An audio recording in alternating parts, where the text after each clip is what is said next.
All right, we're ready for game number 2 here at the 2023 WT Invitational. West Texas A&M Lady Buffs will take on Colorado Mesa. A rematch of yesterday's game where the Lady Buffs won it in a close one, 2-1. I'm Lucas Kinsey. Glad to have you joining us for this broadcast. Jordan Condi will be your Thunder Vision director for the broadcast. DJ Brooks on the camera. And we are glad to have you joining us for what we hope is a great game. Our first game of the day was certainly entertaining. It was 10-9, a final score win for Eastern New Mexico over Colorado Mesa. The bats were hot for Colorado Mesa. They hit 5 home runs in the loss, including 3, all from Riley Crouch. But it was still not enough as Colorado Mesa gave up the 10 runs to Eastern New Mexico and just fell short as they scored 4 runs in the top of the 7th inning. For West Texas A&M, they won 2 games yesterday. They defeated Colorado Mesa 2-1, and then they also had a strong win last night over New Mexico Highlands in the final game of the day, which for the Lady Buffs was a 7-0 victory. The Lady Buffs had 7 runs off of 7 hits. And in that last game last night, they got strong efforts from Diana Murtha, who went 2 for 2 with a couple of RBI. Also, Cheyenne Sanchez went 2 for 2 with 1 RBI. And Ruby Salzman got a hit as well, 1 for 3. That was in the 7-0 win over Highlands. Not as much offense in the first game, which was a victory, again, 2-1 over Colorado Mesa. It was pitching that was the story in the 2-1 victory. Heidi Vortherms collected the win. Heidi also collected a new career high for her with 14 strikeouts against the Mavericks. Today we will see Kyra Lair start in the circle for West Texas A&M, and Lady Buff fans like that. So we're excited to see Kyra. We'll have a pause real quick for our national anthem and get you ready for Colorado Mesa and West Texas A&M.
All right, time for game 2 here from Schaefer Park.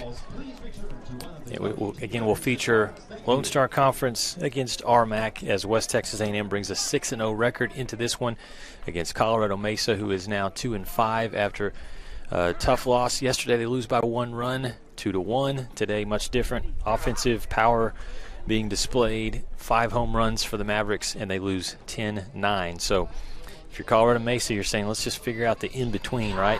With the good defense that they had yesterday, the good offense that we saw in their first loss today. Mesa will take the field first, so they'll be the home team on the scoreboard.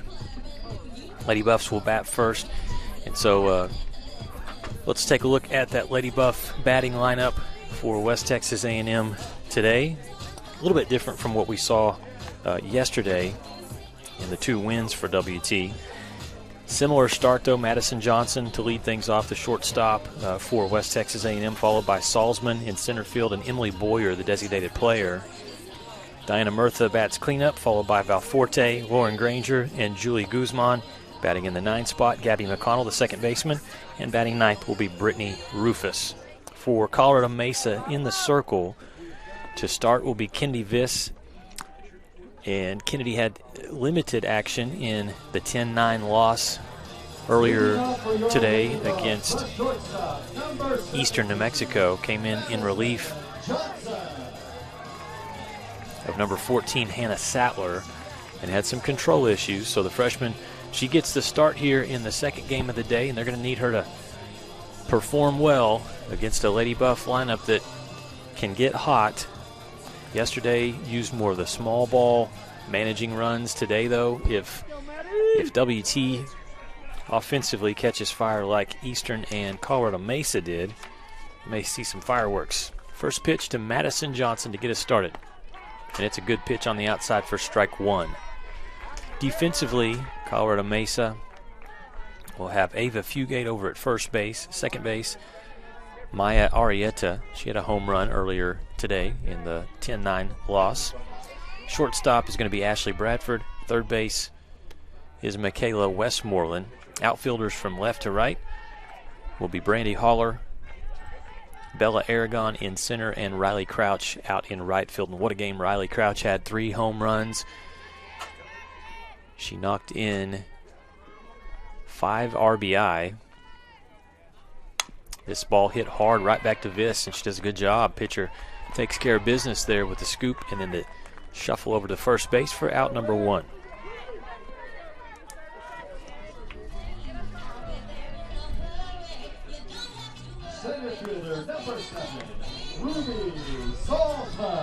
Brings up Ruby Salzman, the All-American for the Lady Buffs out of Northridge, California. A great start to the year for Ruby, hitting .550 with 11 hits, 6 RBI. She scored 12 runs and has 4 home runs. Those 4 home runs all came last weekend.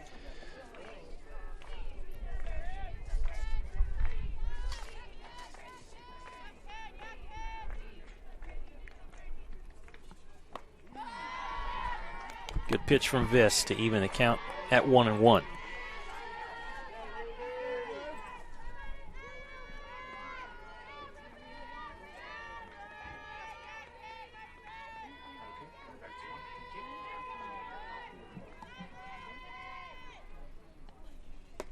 Inside, Ruby avoids that one, and count goes to 2-1.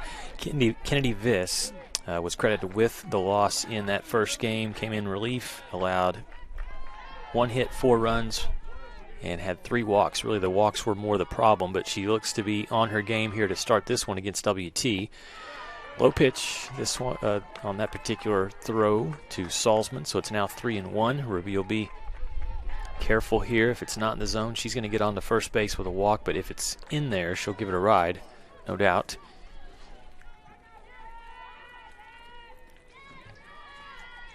Here's the pitch from Viss, outside for ball 4. Good crowd on hand today here at Schaefer Park. DP number 32, Emily Boyer.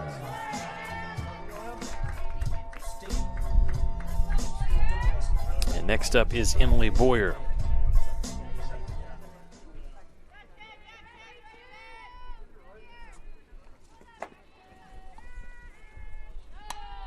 Takes a hack at the first pitch and fouls it off. Boyer,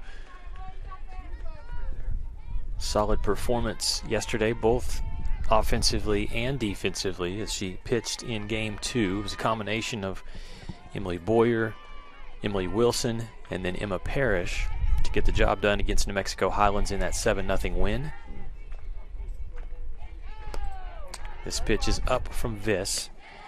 So Boyer, a great start in her Lady Buff career. Last weekend, 4 home runs. 3 of those came in 1 game against Colorado State Pueblo. For the season right now, Boyer hitting .438, on-base percentage of .591. And she'll hit this one up into the air, a bloop that will be handled by the second baseman for the Mavericks. Good catch made by Arrieta. And there's 2 away here in the first inning.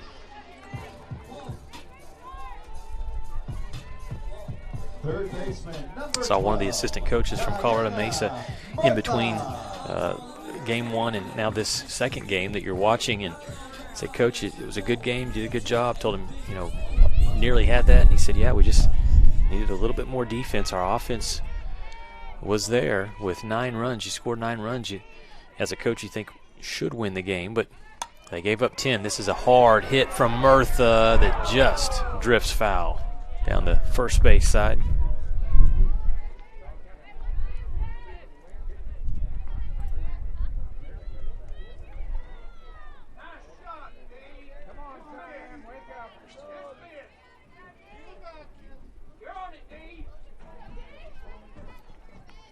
Diana Murtha was the RBI machine last night in that 7-0 win, a couple of doubles. And she brought runs in for West Texas A&M. Murtha, and it's just a tough lineup for WT, especially at the top of the order. She's a .474 hitter. Chops this one foul. On the season, in 19 at-bats, Diana already has 9 hits, 8 RBI, a couple of home runs. Also 2 strikeouts and 1 walk. Right now she's got Ruby Salzman over on first base. Hoping she can move her over to second. Keep the inning going. Count is 0-2 though, and here's the pitch from Viss. Smoke to shortstop. And they'll make the third out. Good play from Bradford over at short. And the Mavericks do good work in the first inning. Top of the first, no runs come in for the Lady Buffs. 1 walk, no hits, no errors committed. And we're scoreless as we head to the bottom of the first here from Schaefer Park.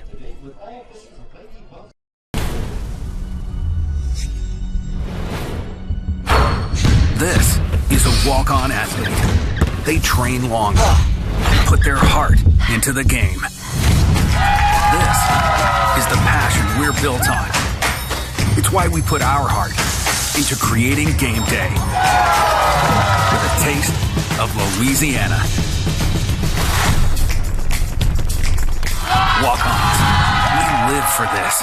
Jenkins Doors and Windows began serving the Texas Panhandle in 1927, and we take pride in being a part of your neighborhood. We don't use false promises or gimmicks. We simply offer quality doors and windows at a fair price, and we stand behind every sale. Jenkins is family owned and operated, and proudly continues the traditions of quality and excellence that started over 80 years ago. Call us at 372-4336 or stop by our showroom at 820 West 6th and let our knowledgeable staff help you pick out the perfect doors and windows for your home. Welcome back to Schaefer Park as the Colorado Mesa Mavericks will take their turn. Coming up to bat, we'll look at the lineup here for Colorado Mesa. They'll start off with Aislinn Sharp, the designated player, batting first.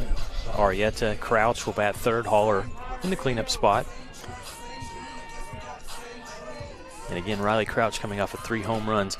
In the circle for the Lady Buffs is going to be pitcher Kyra Lair. She, going back a couple seasons ago when the Lady Buffs won the national championship, was the MVP of the tournament, an All-American caliber player, and has battled through some injuries. Did not play last year that much with knee troubles, and they're hoping that she can stay healthy this year. So far this season has only pitched in a couple of innings. Last weekend at New Mexico Highlands with a strikeout, 1 walk, and allowed just 1 hit. But she is the real deal. The senior from right here in Canyon. And proving that she really doesn't care about all those statistics that I just mentioned. There's a hard hit from Aislinn Sharp out into right field for a leadoff double. Big time play there offensively for Aislinn Sharp, and that gets Colorado Mesa started off on the right foot. She saw a fastball that she liked and took it for a ride out into right field. And so a runner on second base, no outs, and Maya Arietta up to bat. She had a home run earlier today in the 1-run loss against Eastern New Mexico.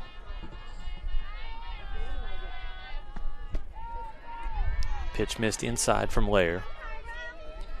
Yeah, Lair, NCAA tournament MVP in 2021, all LSC selection. That year she had an ERA of 2.65. Last year just played in 14 games. So again, hoping that she can contribute this season. In the circle for the Lady Buffs, 2 balls, no strikes for Kyra.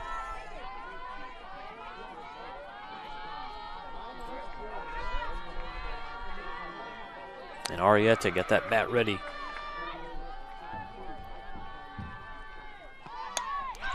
Bunts, Lair comes up, fields it, and first baseman, or actually it was the second baseman covering, was not over there in time, and so the ball gets past McConnell. A run will score for the Mavericks, and a great start here for Colorado Mesa. Arietta took advantage on the pass ball, and she scoots over to second.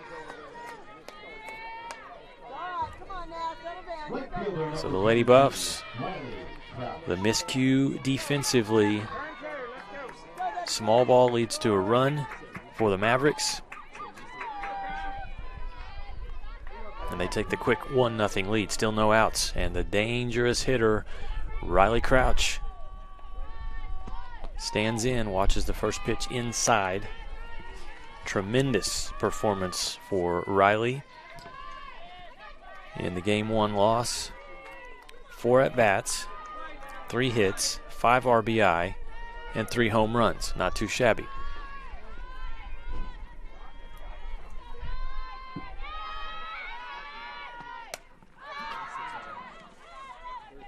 Hits this one foul and nearly caught. Great hustle by Gabby Valforte as that ball hung up in the air for a while. Thought it was going to drift foul behind the screen, but it stayed in play. Valforte, good hustle, not able to track it down, so the count runs 1-1. No outs here in the bottom of the first inning. Colorado Mesa with the 1-0 lead over West Texas A&M. Good speed, good off-speed pitch there. The throw out to second base, and nobody's covering the bag, so the runner advances over to third. Granger threw that ball because the runner on second really had a pretty big lead. The problem was, as she threw the ball, second base, shortstop, nobody comes over to cover. And defensively, Lady Buff's a little rattled here to start. 1 ball, 2 strikes to Riley Crouch. She's going to show bunt, now bring the bat back, take a late swing and foul it off.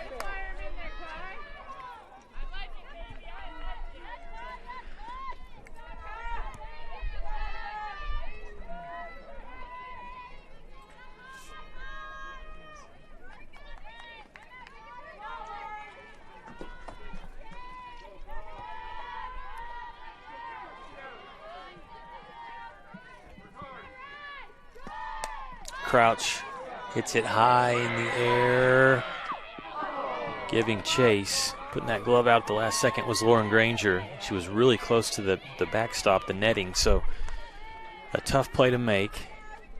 And Riley Crouch just staying alive.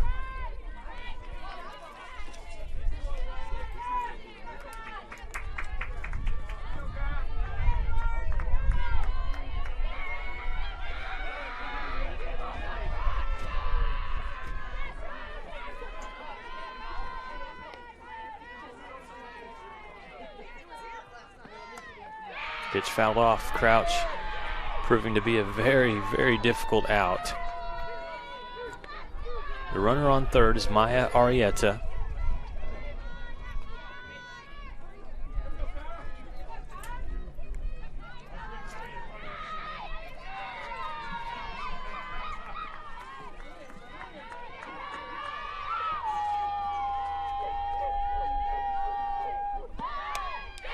Fouls it off again. So if nothing else, Crouch forcing a lot of pitches here from Kyra Lair. The count still stuck at 1-2. And as a batter, this is where you hope eventually the pitcher starts losing focus a little bit and the ball gets out of the zone. Or where you want it in the zone, Crouch is going to strike out instead. Off-speed pitch, Kyra Lair. First strikeout of the game. There's a Scarborough specialty strikeout. And a big one for West Texas A&M.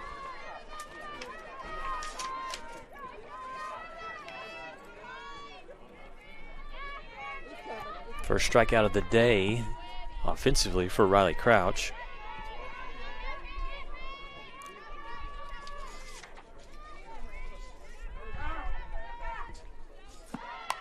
Ball fouled over the head of Coach Bodie over there for Colorado Mesa.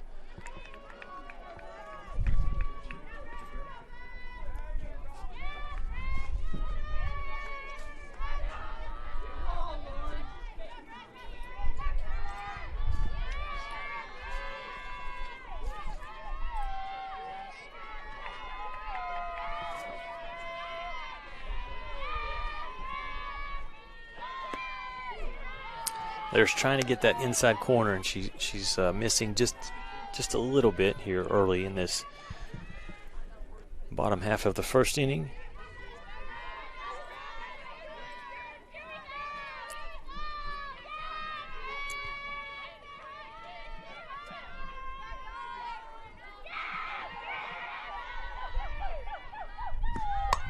Ball hit up in the air, and that will be caught.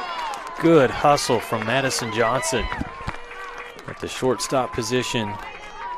Tracks that ball down. It was going to be a tough one for Murtha to make, backtracking and trying to make sure the runner at third base didn't get too far off. Great job by Madison Johnson, and there's 2 away here in the bottom of the first.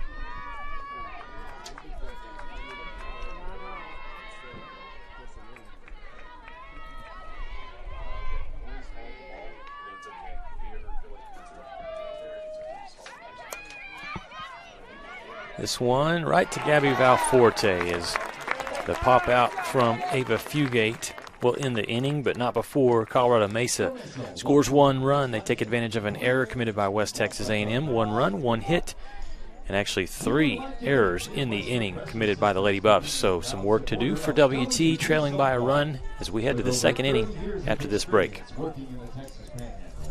You can trust Midwest Compressor System to take care of your natural gas. In life, things aren't scripted. If you're an athlete, we need people like you and translate those skills to officiating. You can get a lot out of it. It happens in every town, in every game. We never have a perfect game, but the rewards always outweigh the negativities.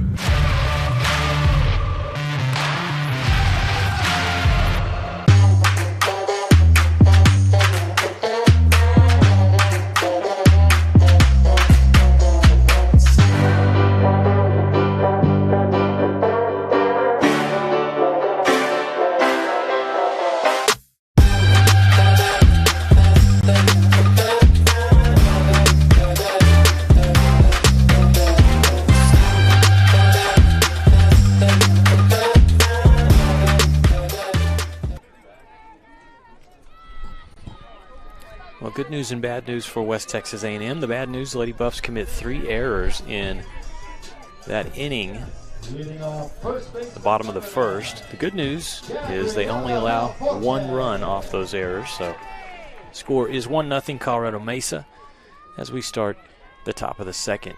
Leading off, Gabby Valforte, first baseman. On the season, hitting .250 with 3 hits, 4 RBI, a couple of doubles for Gabby.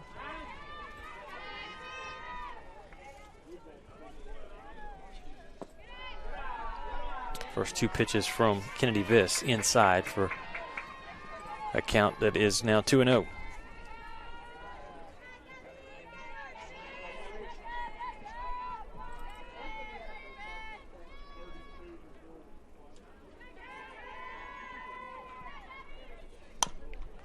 Good contact, but right to the shortstop Bradford.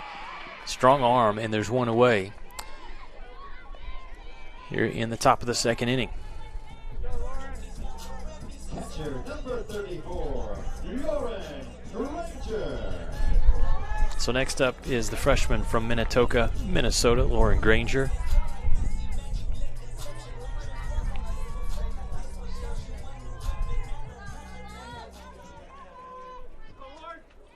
Lauren on the season hitting 100. One hit in just in 10 at-bats. Has walked a couple of times, struck out twice.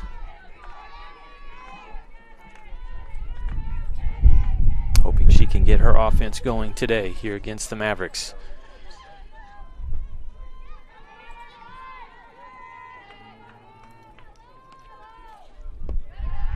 Off-speed pitch from Viss. Misses low for ball one.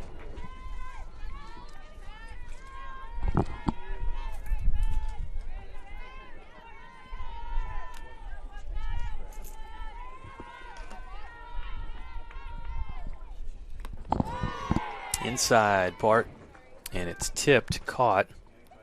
Strike two against Granger. And she'll turn to actually come over to head coach Michael Mook and get some instructions. He's wondering, I don't know for sure what he's going to challenge. Is he going to say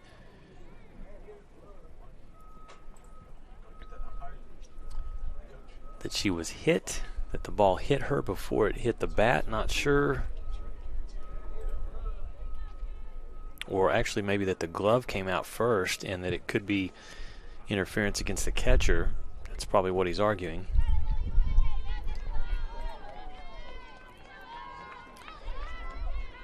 Count will stay at 1-2.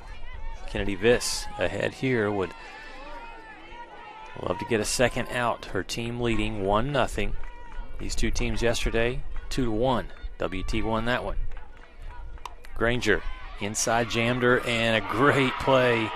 Westmoreland, we talked about her speed on the bases. She shows that it can help on the defensive side as well. Tracking that ball down. A lot of players would not have been able to make that catch, and she did for out number two. Fielder number 2, Julie Guzman. So it brings up mighty number 2, Julie Guzman.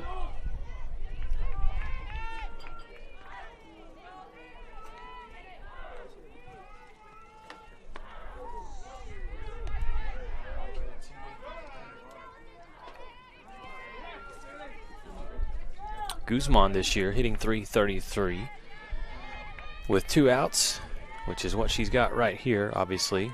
Julie hitting .375 this season. Outside part of the plate, missed. 2 balls, no strikes. 15 at-bats this year for Julie, 5 hits, 7 RBI. Has only struck out 1 time, and Julie already with 2 home runs this year. Again, not a big player, but strong. And just a good bat. Good skill from number 2. That ball, Colorado Mesa thought it should have been called a strike. It was not. So Guzman way ahead in the count at 3-0.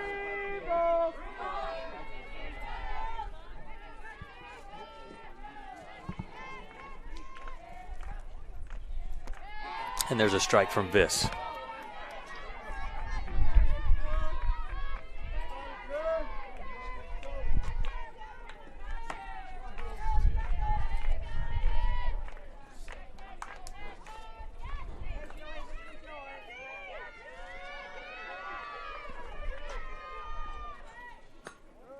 Inside for ball 4. Guzman will take off that elbow pad and she'll head on down to first base. Second baseman number 10, Gabby McConnell.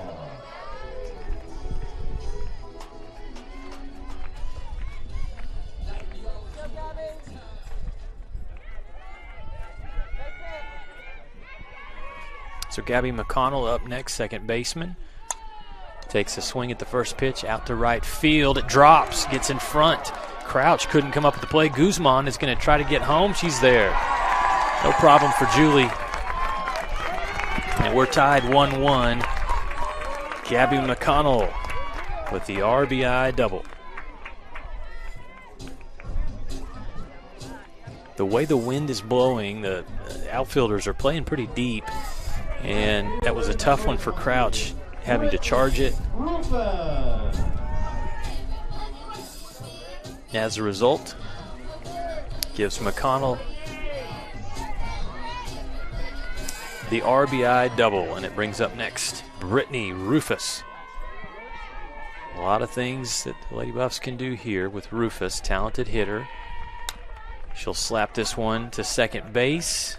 And a quick throw for out number 3, handled easily there by the Mavericks. Good job from Arietta to make that play. 1 run comes across for West Texas A&M. They tie things up, 1 run off 1 hit, no errors defensively.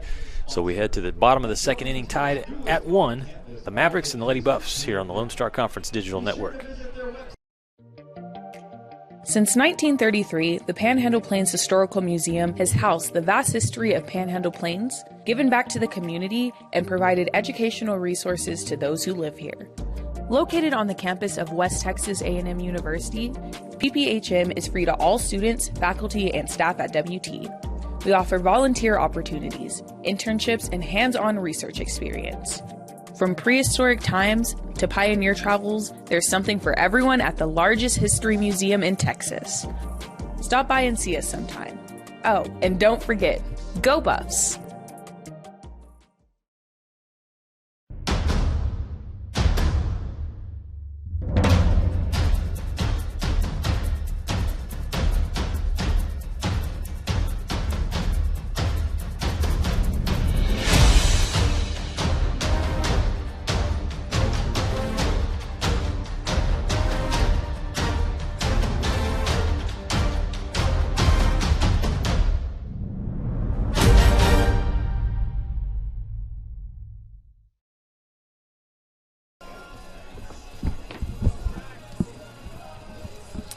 Tie game between these two teams, 1-1, West Texas A&M and Colorado Mesa. The Lady Buffs get a run in the top of the second inning thanks to a Gabby McConnell RBI double.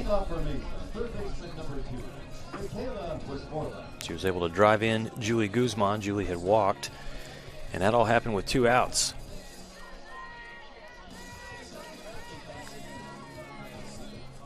So now it's Colorado Mesa's turn.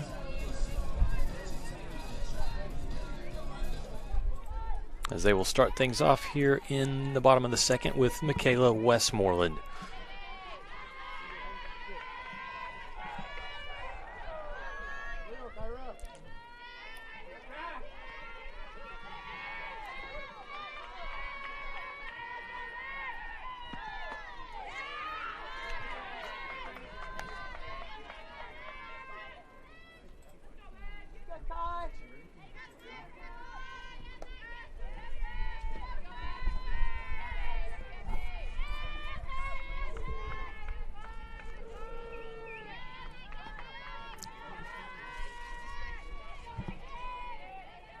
Westmoreland hitting .222 this season. Lair knew she had missed on that pitch as soon as it left her hand.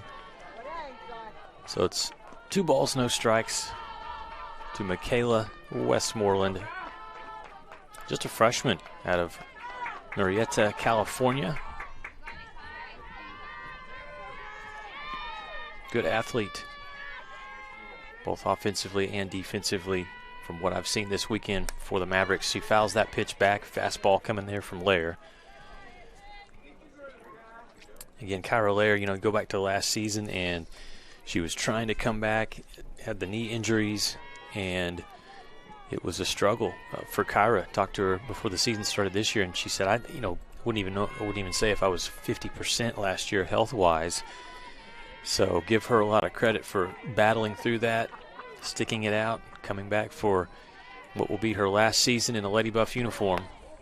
Off the end of the bat, Westmoreland to short, going to hustle down and beat the throw at first. And it was a good throw from Madison Johnson. It's just Westmoreland is so fast.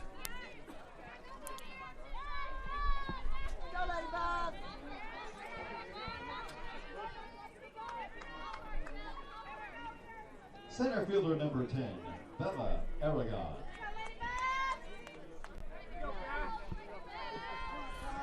So with a runner on, it'll bring up Bella Aragon, center fielder.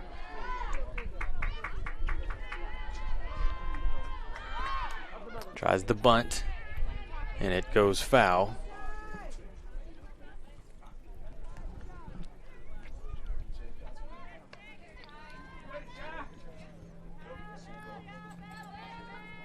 Gabby Valforte communicating with her teammates.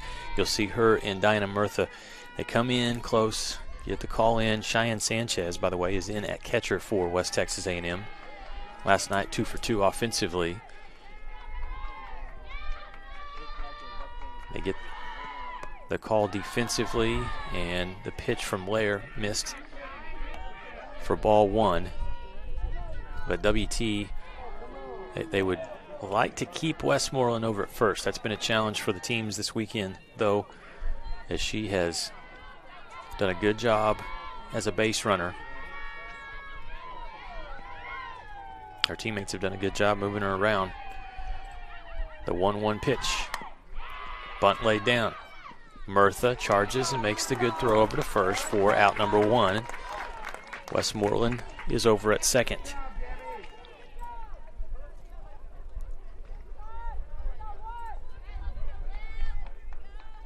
Again, the game started off shaky defensively for the Lady Buffs. They committed 3 errors in the bottom of the first inning.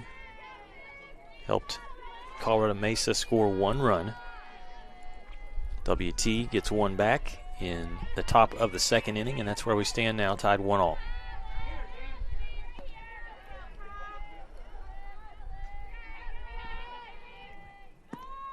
Off-speed pitch that is in for a strike.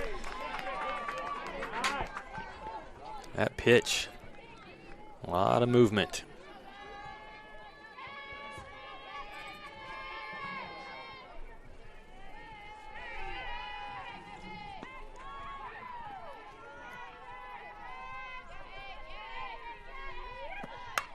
Lair, this one hit hard. Rufus on the move, makes the catch for out number 2.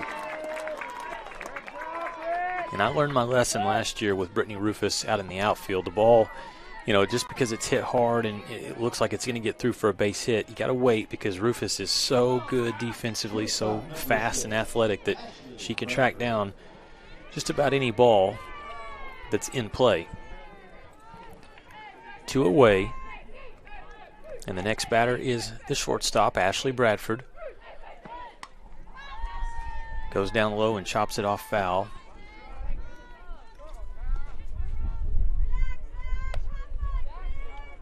Bradford still trying to get herself going offensively this season, just hitting under 100. She's hitting 0.48 with 1 hit in 21 plate appearances.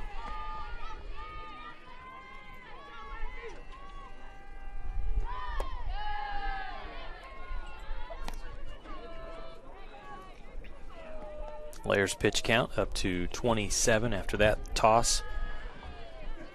Kyra has given up just 2 hits, 1 run, no earned runs.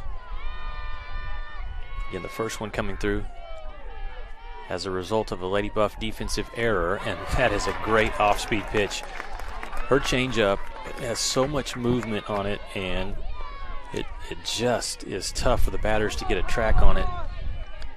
Kyra ahead in the count. 1 ball, 2 strikes. 2 outs. Mesa with the runner on second base. That's Michaela Westmoreland.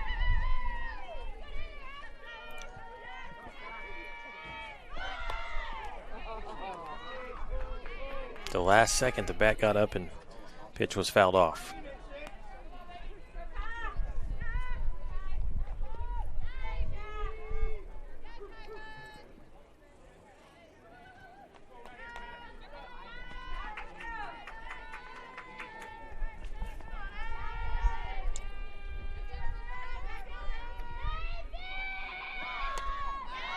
That's coming right on top of our head there.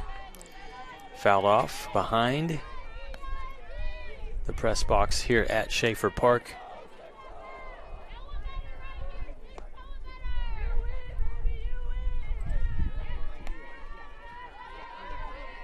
Second game today, as we have 4 coming your way at the WT Invitational.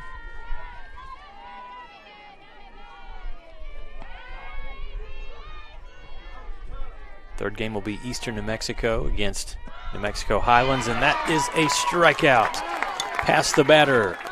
Kyra Lair does good work in the second inning. No runs come through for Colorado Mesa, as they finish the inning. No runs, 1 hit for the Mavericks, no errors defensively for West Texas A&M. We're tied 1-1 as we head to the 3rd inning. T-shirts are flying after the strikeout from Kyra. We're back after this. Link is now Optimum, with award-winning internet, TV, and mobile, giving you the power to get closer and go farther with speed and reliability. With our new 100% fiber internet we're building, together with Optimum Mobile, voted #1 in customer satisfaction, you'll get the complete connectivity you deserve. And when you combine Optimum's award-winning connectivity with our 24/7 customer service, your future is only a connection away.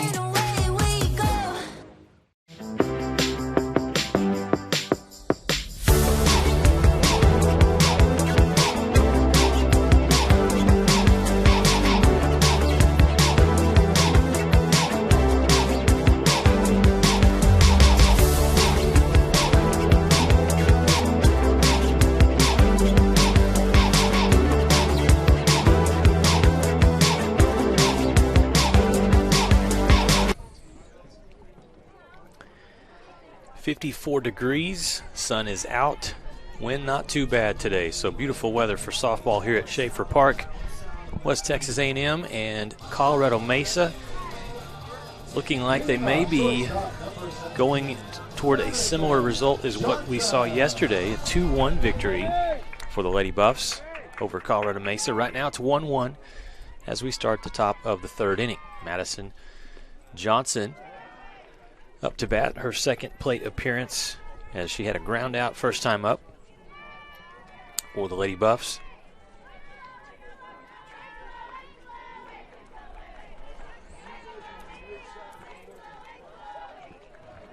Kennedy Viss, through 2 innings of work, has allowed just 1 run off 1 hit, has walked a couple of Lady Buff batters. This one is going to be foul, nearly caught by 3rd baseman Westmoreland.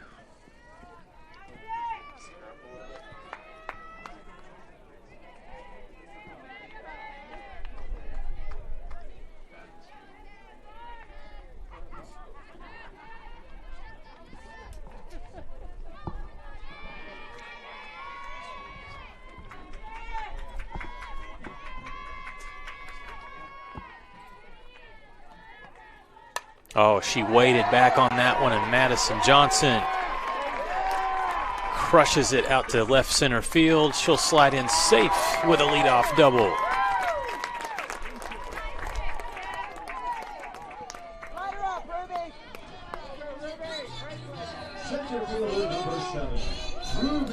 So Madison Johnson sits back on the fastball or on the off-speed pitch, and takes it out to left center field. She's on second. Ruby Salzman up next. The familiar music.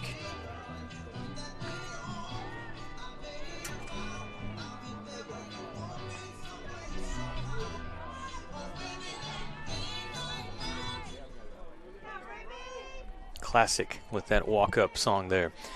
All right, Salzman watches the first pitch low.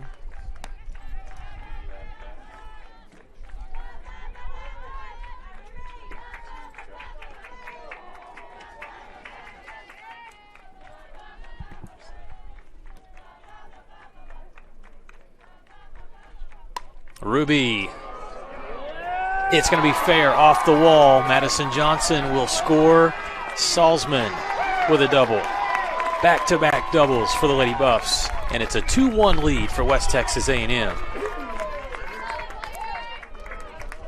Love to see that. The hometown fans, Lady Buffs.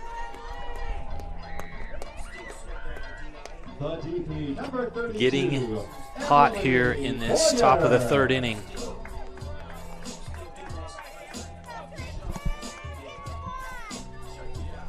And now can Emily Boyer keep it going?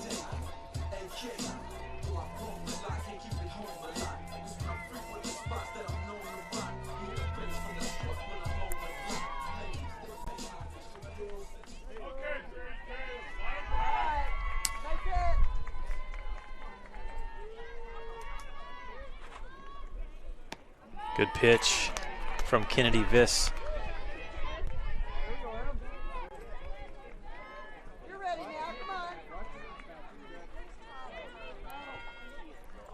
Boyer, a .412 hitter on the season, 0 for 1 today, though, as her first at-bat was a flyout. Good pitch. Viss comes right back with a fastball. Surprised Boyer was not swinging at that one.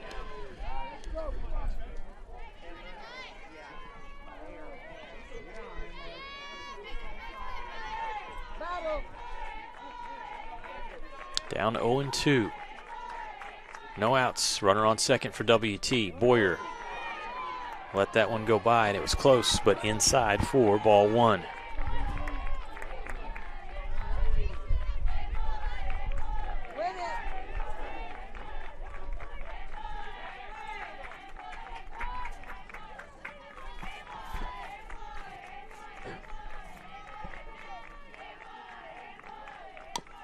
Going down low and just making contact. Boyer stays alive. As now the wind picking up a little bit. The difference today from yesterday is it's blowing the complete opposite direction. Yesterday it was coming in to the batters, which was keeping a lot of balls in play here at Schaefer Park. Today it's been a different story. 7 home runs combined in the first game between Eastern New Mexico and Colorado Mesa.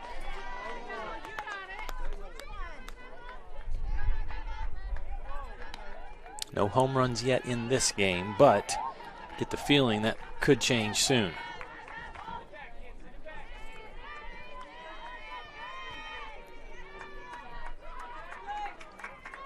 It's been 2 hard hits for the Lady Buffs in this inning. This one's popped up as Boyer got jammed, and it was a tough play for the third baseman, Westmoreland. I think as she was trying to track the ball, lost it maybe in the sun. At the last second, looked like she was going to be able to make the play, and at the last second, ball got away from her. So Boyer catches a break there, and the count stays at 1-2.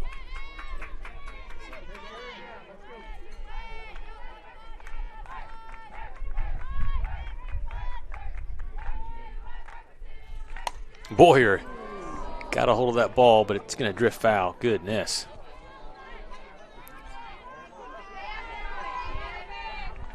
Just straighten it out a little bit there, EB, and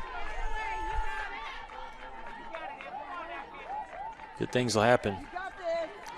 Right now, Kennedy Viss working hard in the circle, trying to get a first out in the inning after Madison Johnson doubled to left center, followed by Ruby Salzman's double down the left field line.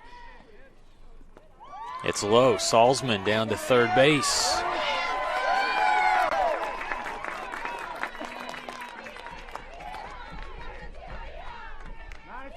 And it's been this way since she got here to WT. A crowd favorite, Ruby Salzman. Lady Buff fans love her, and she loves playing for WT here in her senior season. Enjoying every moment. Boyer in a battle here with pitcher Kennedy Viss. 2 balls, 2 strikes.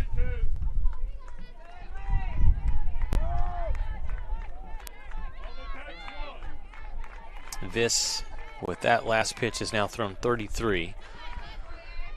Here comes 34. It's up high for ball 3. Waiting on deck is Diana Murtha.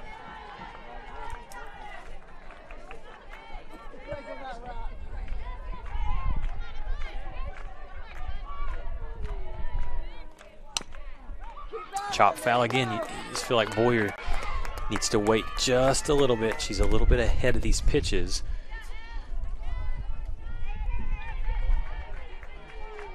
But she's hanging in there.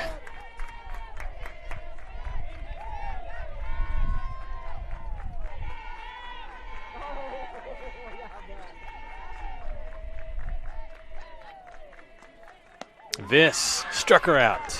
No, they called it on the outside part of the plate. It's a walk. That was close. I apologize. It was close, but Boyer knew that ball was just outside, so she let it go. There are still no outs. Boyer takes the walk. I think we're going to have a pinch runner. Diana Murtha's going to come up next. Still no outs in the inning for the Mavericks. Defensively, it's going to be Malaya Delphine that will check in as a pinch runner here. Step in the outfielder, the junior from San Diego, California, will run for Emily Boyer, and Diana Murtha's up next. This is where, if you're Colorado Mesa, you having flashbacks from Game 1 against Eastern New Mexico, where they had some trouble late in the game getting out of innings. As a result, started giving up runs. Murtha shows bunt. Delphine will go over to second base. No problem at all there. No throw from the catcher with the speed on third with Ruby Salzman. Can't risk that throw.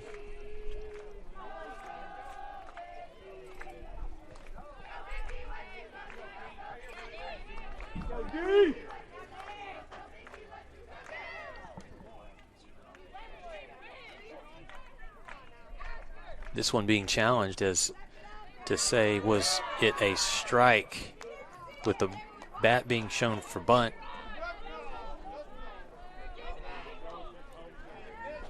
Coach Bodie not happy right now, trying to help her team out, and tough spot for Kennedy Viss and the Mavericks defense. No outs, runners on second and third, and Diana Murtha in the box.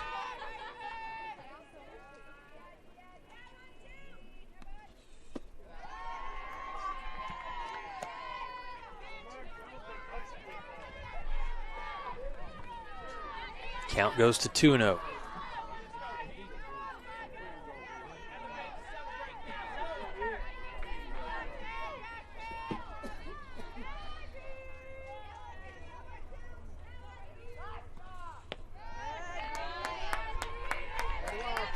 Well, Diana's going to stand in there and force Kennedy Viss to throw a strike.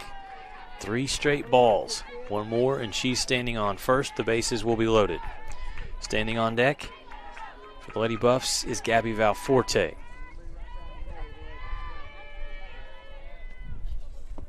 Inside, ball 4.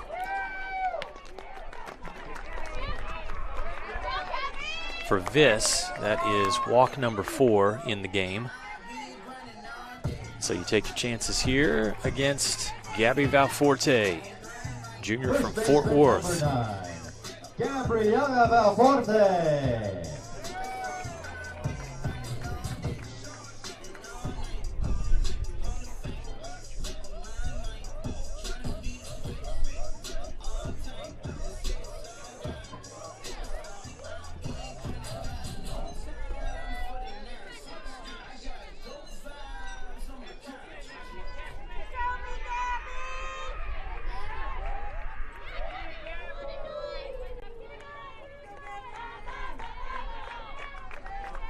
Gabby Valforte 0 for 1. Now she's 1 for 2.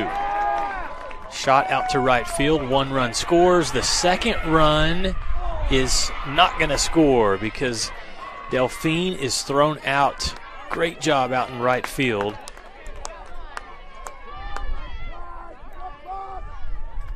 To avoid a second run scoring, Riley Crouch with a big arm. We've seen that earlier today in the first game. Threw a runner out trying to advance to third base. This time she throws it to home, and good tag by the catcher.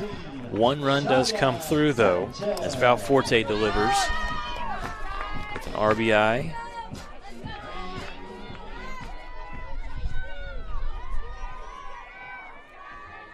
And there's 1 out. Lady Buffs lead is now 3-1.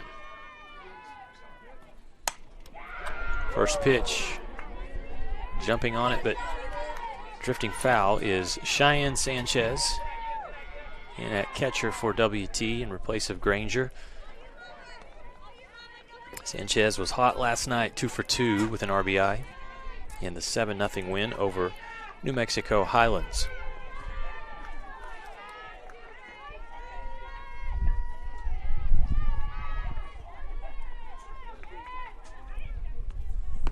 Viss misses just outside there.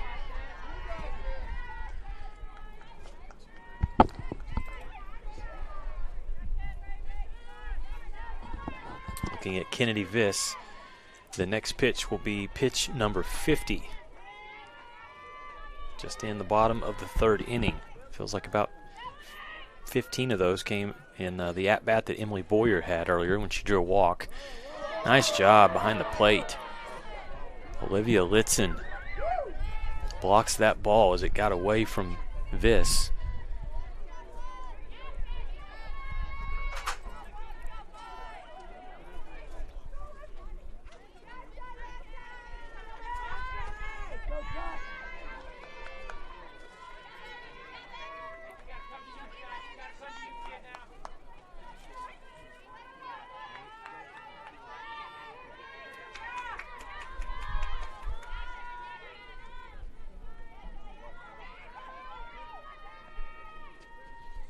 Sanchez busts that ball, and it's going to get over the head of the left fielder. 1 run will score as Murtha crosses. 2 runs will score. Valforte's home. It's a 2 RBI double for Cheyenne Sanchez. The girl stays on fire. And the Lady Buffs extend their lead now to 5-1.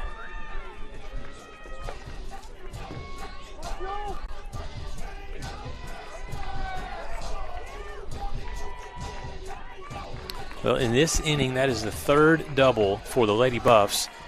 They have scored 4 runs. We're going to have a pitching change, so we'll step aside, take a quick timeout. Lady Buffs lead it by 4, top of the 3rd inning. We're back with more softball after this timeout. One West is the comprehensive fundraising campaign designed to fuel WT 125 from the Panhandle to the world. We will strengthen WT's impact for the Panhandle region and beyond through a historic, comprehensive campaign raising $125 million by 2025. The campaign's 3 priorities: people, programs, and places. Now is the time to make a difference for current and future generations. One West. When you choose natural gas, chocolate chip cookies get a little tastier. Homes get a little cozier. Bank accounts tend to put on some weight. Towels get fluffier. Showers stay hotter for longer. And our blue planet gets a little greener. When it comes to choosing energy that's clean and efficient, nothing else could be more American. Atmos Energy, your natural gas company.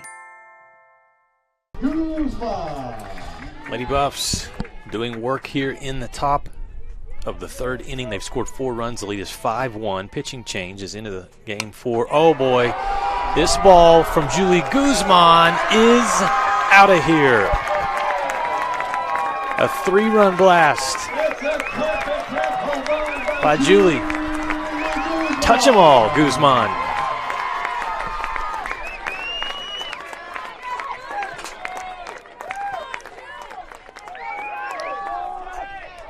Didn't even have enough time to let you know who the new pitcher was. Number 14, Hannah Sattler, in for Colorado Mesa, and Julie Guzman with a rude welcoming there.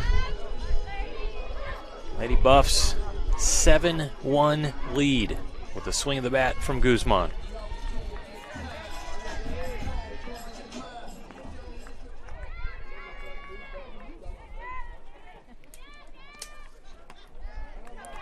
First home run of the tournament for West Texas A&M comes from Guzman.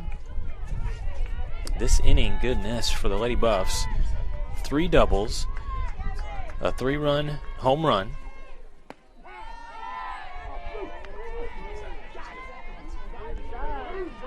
two-run home run, for Guzman as Sanchez scores.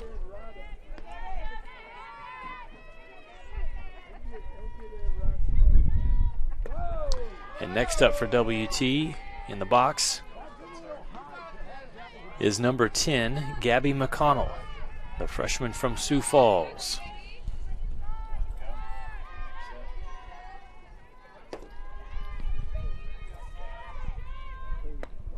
Good pitch. Oh, inside. Ball 3. Sattler trying to work that inside corner. She almost did. But instead, the count is 3-1. There's still just one out in this inning. And that's going to be a base hit. That'll drop in shallow center. McConnell with a single. And this is the best WT offense has looked so far in the tournament. Left fielder number 20, Brittany. You look at yesterday in the 2 wins, 2-1 over Colorado Mesa. Follow that up with a 7-0 win over New Mexico Highlands. WT has nearly eclipsed that combined run total of yesterday in this game here today against Colorado Mesa, and we are still just in the top of the 3rd inning. Brittany Rufus is up next. She'll watch the first pitch. Low and outside for ball 1.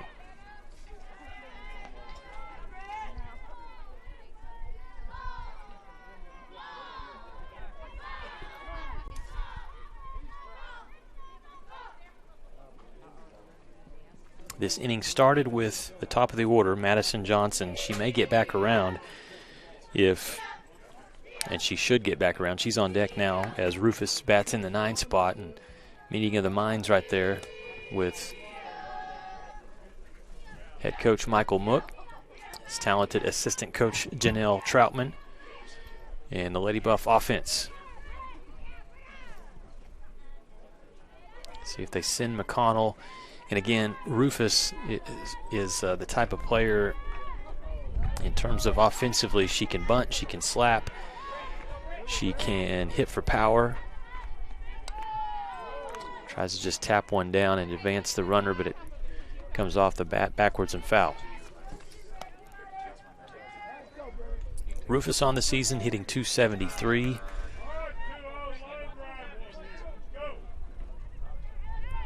Three hits in 11 at-bats for number 20. Tries it again, and it's foul. And because of Brittany's offensive arsenal, makes it tough defensively how you play her. Do you bring the defense up? Right now, that's exactly what Colorado Mesa is doing. Third base in, first base in, and this one hit lightly to the pitcher, and Rufus in about 3 steps is on first base and safe.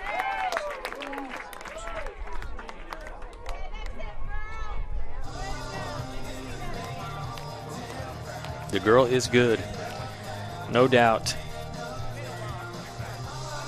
Shortstop number 17, Madison Johnson. Go, Maddie!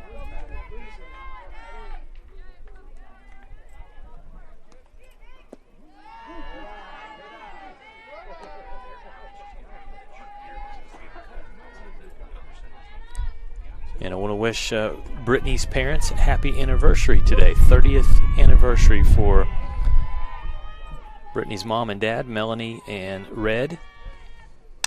This ball from Madison Johnson out into left field. It's going to be an RBI single. She'll bring around McConnell. Rufus is over to third, and Johnson is safe over at second base, and it is now 8-1 West Texas A&M.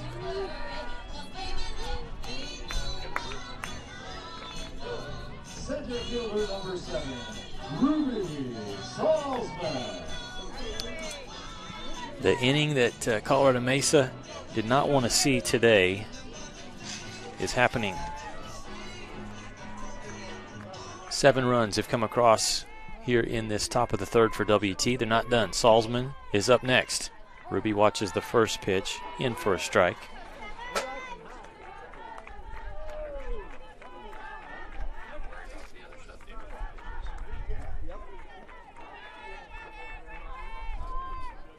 Salzman a walk and then an RBI double. And Ruby hits another one out into outfield, this time out into left. She'll bring in Rufus. Salzman Now we'll walk back over to first with Madison Johnson drifting off third base. And we'll just have a stalemate here until the umpire calls time. I tell you what, that's a great job for Ruby. She gets the single, brings a run in, but the interesting strategy there from Maya Arrieta. She walks Ruby back to first base, then just stands right next to her with her eye on Madison Johnson over at third saying, just try me. It's 9-1, West Texas A&M. And Ruby has 2 RBI today. Emily Boyer due up next here for West Texas A&M.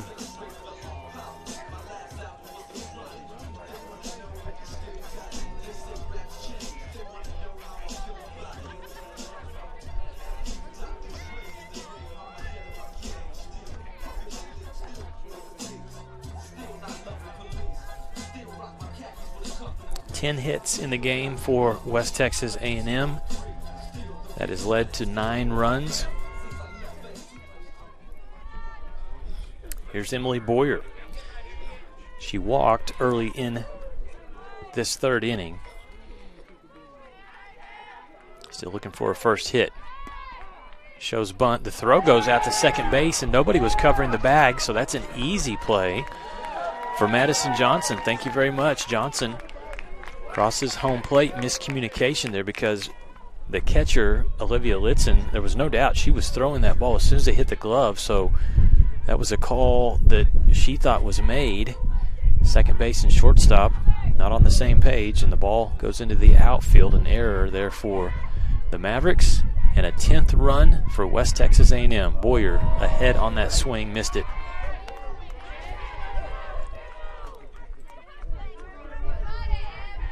And you got to wonder for Hannah Sattler if her arm maybe is a little fatigued. She threw yesterday in the 2-1 loss against West Texas A&M. Came on in relief in the first game today against Eastern New Mexico. And then here she is again for the Mavericks, coming in for Viss. Boyer chops it to shortstop. Bradford's got to make the throw and does in time for finally for Colorado Mesa the second out of the inning.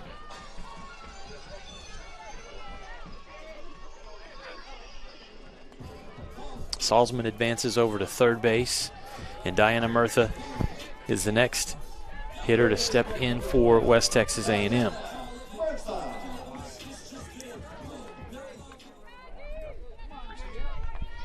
They say hitting gets contagious. It has definitely done that here in the third inning for West Texas A&M.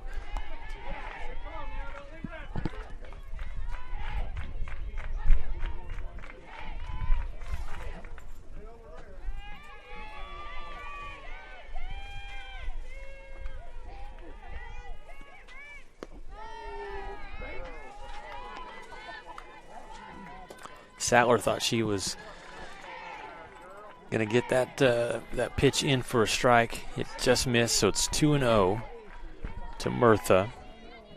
Murtha with a ground out in the first inning. She walked earlier here in the third. She'll watch that pitch in the glove for strike one, excuse me. Count 2-1. 2 outs in the inning. Runner on third. As the Lady Buffs have just stunned the Mavericks here with 9 runs in this top of the third.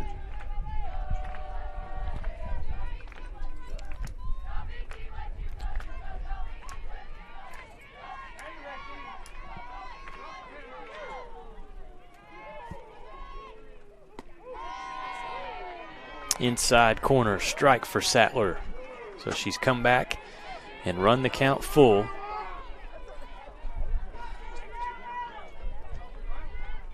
Big opening right in the middle between shortstop and second base for Murtha. Here's a pitch from Sattler. Just fouled off.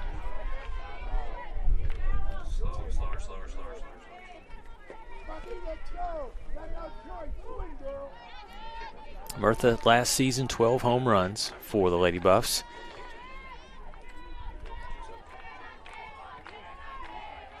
Facing a full count.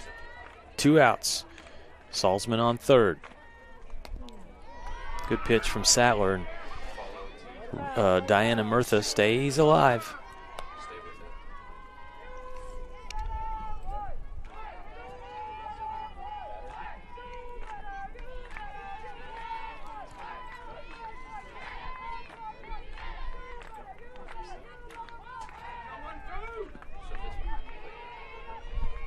Payoff pitch. Murtha slaps it to shortstop. Charging and making a nice play was Ashley Bradford to secure the 3rd out. What an inning for West Texas A&M. They get 9 runs off of 9 hits. Also 2 errors committed by Colorado Mesa.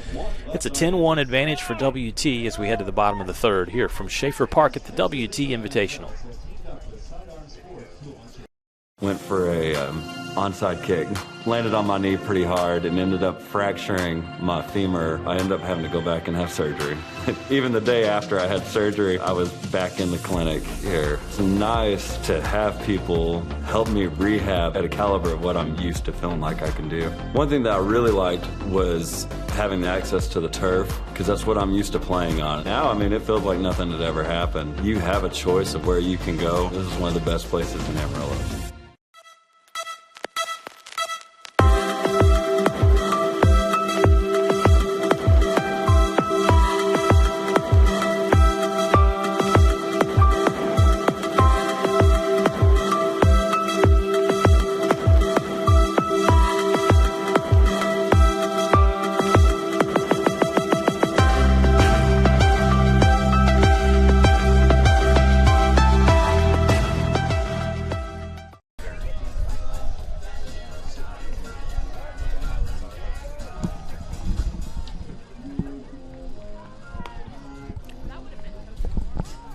Lady Buffs lead by 9 runs as we head to the bottom of the 3rd inning.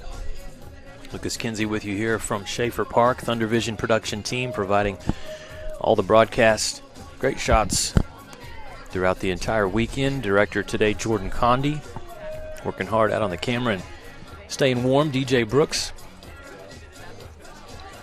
This Lady Buff crowd ignited in that top half of the inning, the 3rd inning, with the score 10-1. Lady Buffs 9 runs. And they batted all the way back around to the top of the order. It started with Madison Johnson. There were 3 doubles in the inning. There was a 2-run blast by Julie Guzman. Ruby Salzman collected 2 RBI with a double and a single, all in that inning. Kyra Lair will pitch. The ball hit in foul territory. Great stab by Madison Johnson. So good defensively. Madison Johnson already making some good plays, and she's doing it both defensively and offensively. Johnson, a double and a single in the top half of this inning. And the Lady Buffs able to get the leadoff hitter, Aislinn Sharp, out. So it brings up next Maya Arrieta, 5'6" sophomore from Grand Junction, Colorado.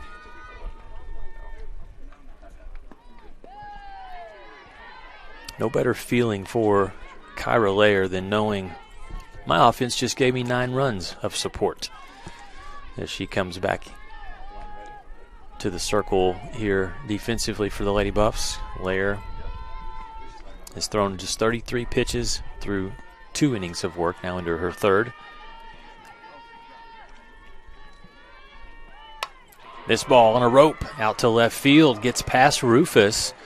Arrieta going to go for 2, and she'll have a stand-up double. Big play there offensively for Maya Arrieta. She turns and signals to her teammates, let's go.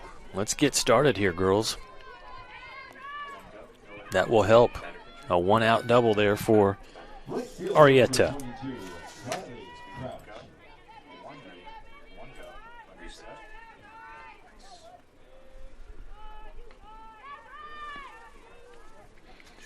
Brings up Riley Crouch. And Crouch will take the first pitch out into shallow left field. Throw way over the head of Murtha, and going to score easily was Arrieta.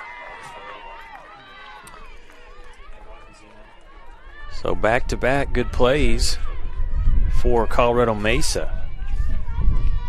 Crouch is standing on second base, and the Mavericks score a run. They trail just by 8 now.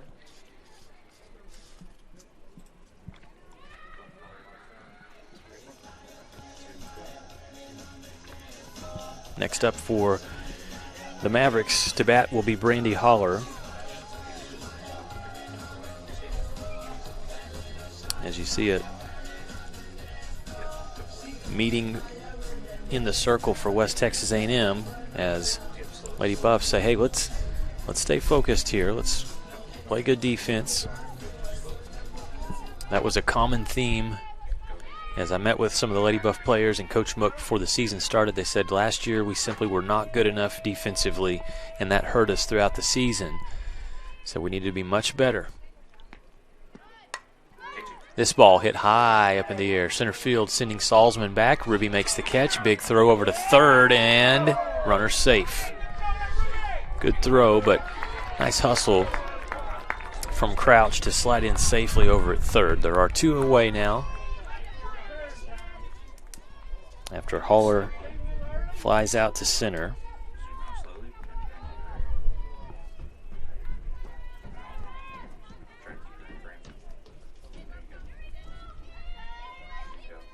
First baseman number 3, Ava Fugate.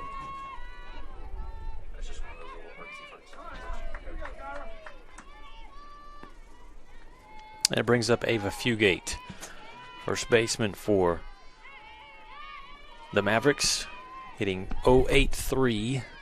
That ball chopped foul. It came off the plate. Today, Fugate 0 for 1. As her only plate appearance in the first inning. Pop up to the first baseman.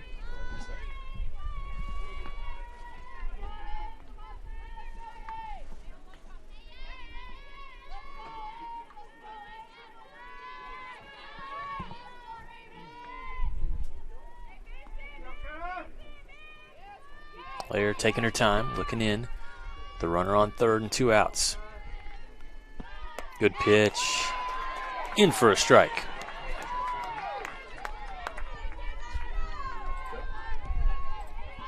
You can tell Lair enjoying herself today, and again, so glad to see her healthy, back doing what she loves.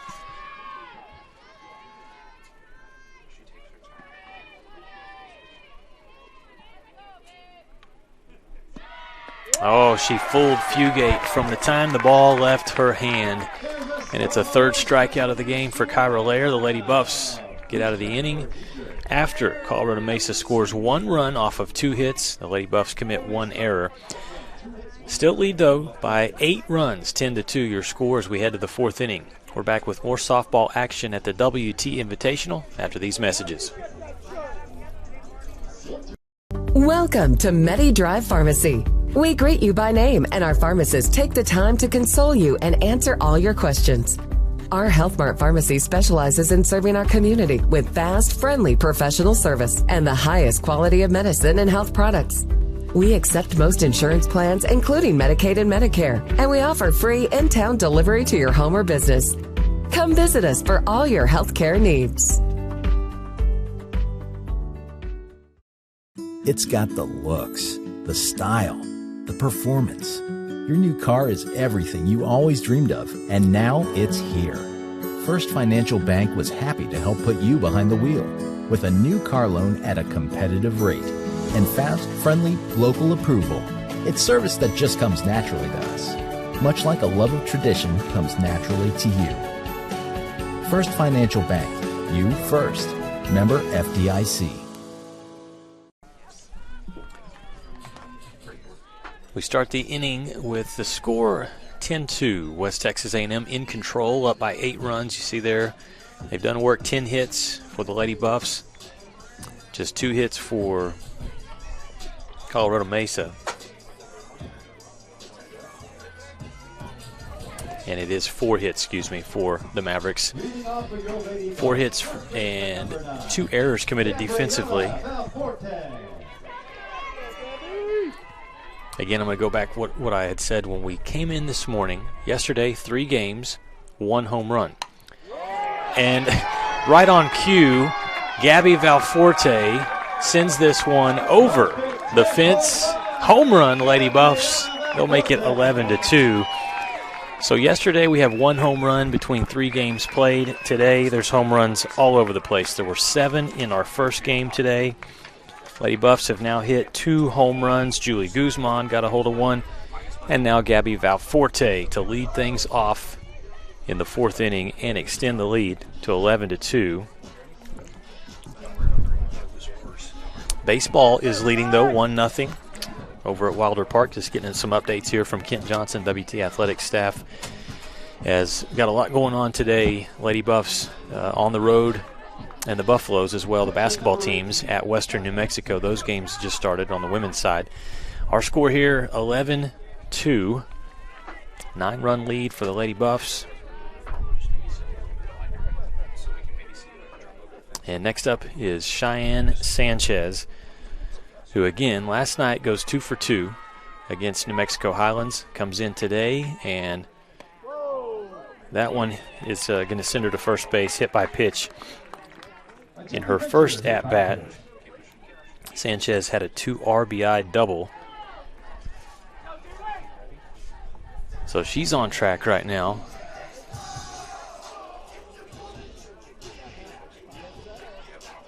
As are these Lady Buffs.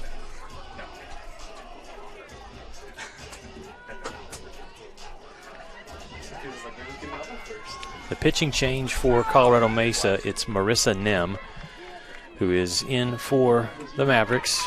And this is the 3rd different pitcher that we've seen in this game. They used 4 pitchers in the last game, did the Mavericks.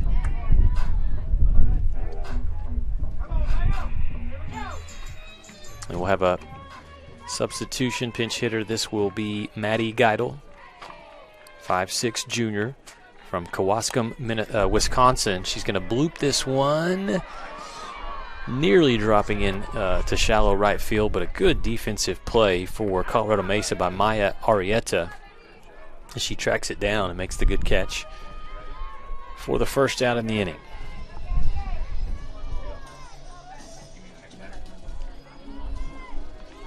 So next it'll be Gabby McConnell, who singled her last time up in the 3rd inning.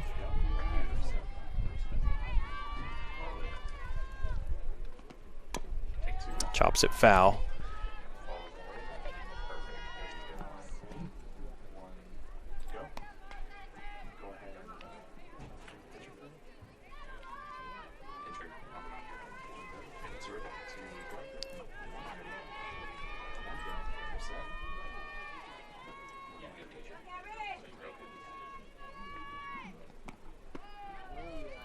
Pitches inside, evens the count at 1-1 to McConnell. Going back to Gabby Valforte, that was her first home run of this season in her career.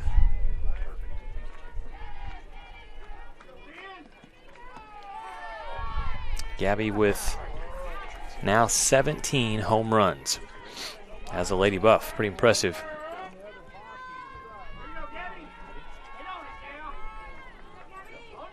That was Gabby Valforte.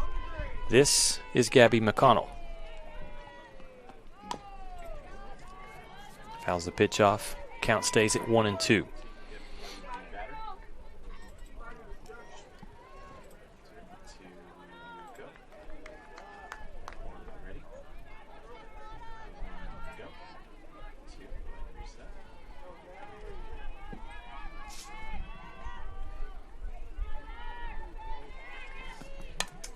Waits on that pitch, hits it high in the air, shallow center field, and nicely done making that catch for Colorado Mesa.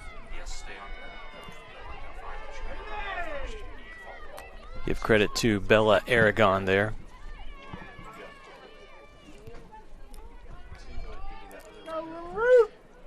Again, coming with some substitutions here offensively. Michael Mook will bring in number 31, Ruby Moore.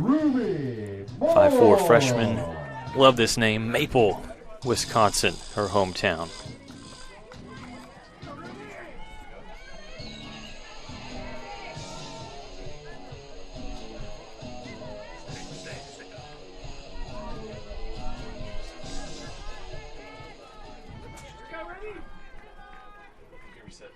Runner on first with 2 outs. And again, Ruby Moore, the batter, going against the new pitcher here in this inning, Marissa Nem.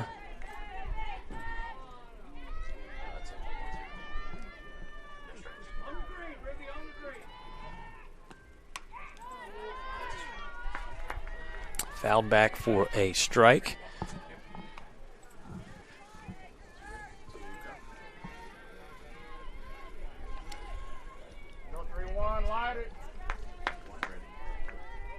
More softball coming your way following this game. We still have 2 more. New Mexico Highlands will take on Eastern New Mexico. And then the last game today will feature these Lady Buffs of West Texas A&M against Fort Lewis, the Skyhawks. Their first action of the tournament will come in the nightcap. All right, here's Ruby Moore, a .250 hitter this season. And now that'll bring the average up. Smokes the ball out of the left field for a single. And the inning continues for the Lady Buffs. That's what Coach Mook wants to see. You know, the big lead here, a 9-run lead, and you start getting different players' experience into this game. Ruby Moore comes through. Speaking of coming through, here's Madison Johnson, who has been playing so good here in this game, both with her glove at shortstop and also the bat. A double and a single. 2 for 3 for Madison Johnson today. She'll chop this one to the shortstop, and the throw is in time for the 3rd out. So the Mavericks get out of the inning. Lady Buffs score only 1 with 2 hits, no errors committed defensively. We'll take the timeout, come back with Colorado Mesa up to bat in the bottom of the 4th. They trail by 9 runs here at Schaefer Park.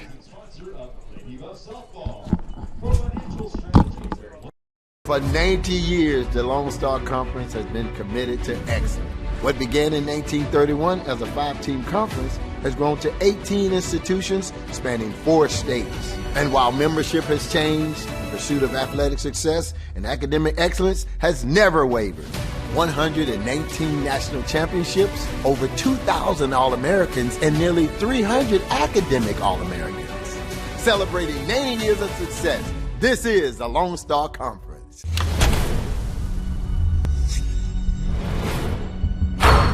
This is a walk-on athlete. They train longer, put their heart into the game. This is the passion we're built on. It's why we put our heart into creating game day with a taste of Louisiana. Walk-ons, we live for this.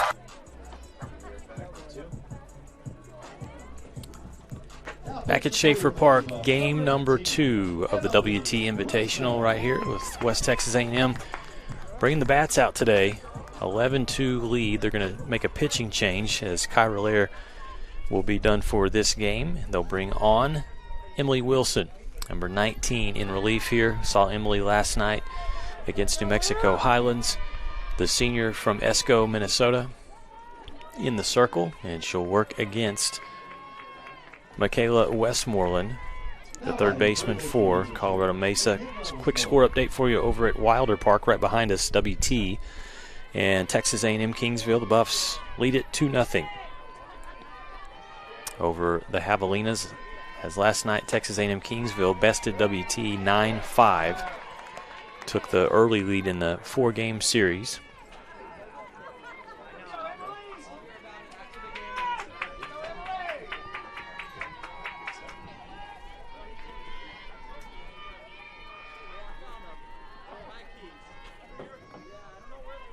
Wilson throws the pitch. Westmoreland bunt. She's got the speed to get there and does. Safe at first. Good throw from Wilson. But the runner still gets there in time.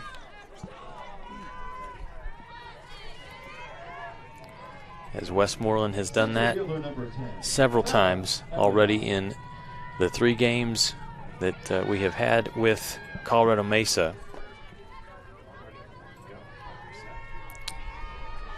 So they start the inning off with Westmoreland bunting and getting on safely at first. It'll bring up Aragon next for the Mavericks.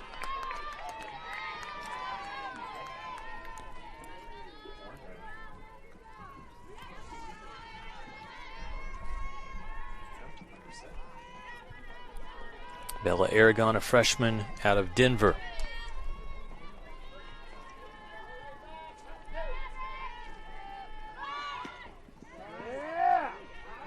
Another good pitch from Wilson, so she's ahead in the count. No balls, 2 strikes.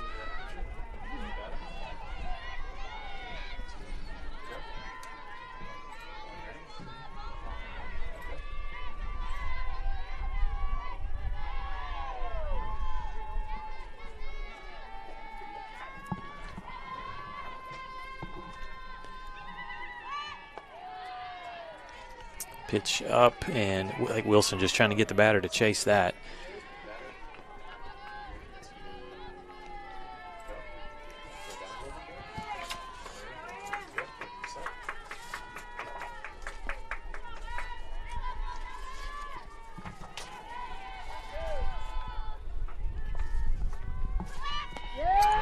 Wilson with a strikeout.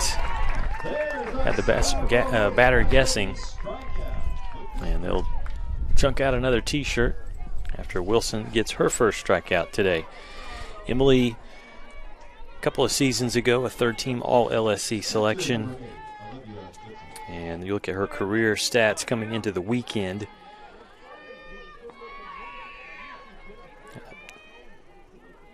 .146 strikeouts.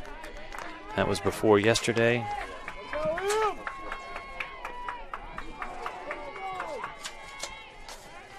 She's a tough-minded player, a lot of experience in the circle as a Lady Buff, and a national championship to her resume as well.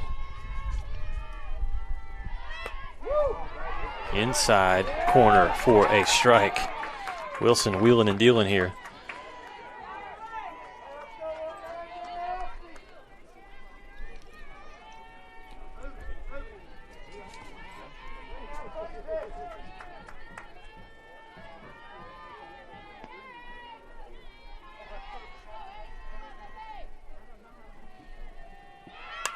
Ball hit high out into right field. Guzman calls for it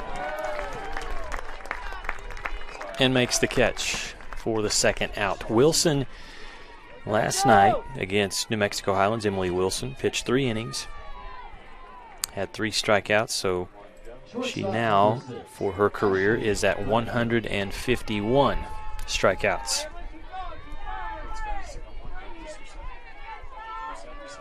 Wilson had the 3 strikeouts, walked 1, faced 12 batters.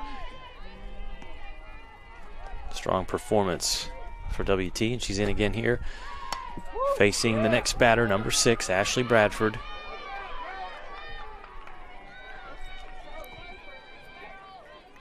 Who in this game is 0 for 1.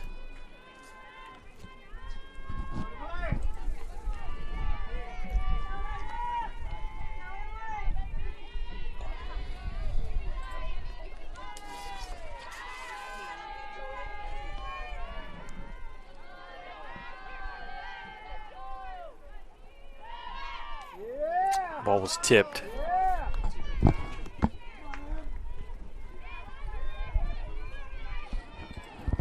Just caught the bat, and so it's 0-2 still here to Bradford. 2 away for West Texas A&M Lady Buffs, trying to stay perfect on the season, bringing a 6-0 record into this game, 2-5. On the other side is the record for Colorado Mesa. Right back to Wilson. And easy. Play there for Emily for the third out. Lady Buffs in cruise control right now. We will head to the top of the 5th inning. 9-run lead for West Texas A&M. We're back with more softball after these messages.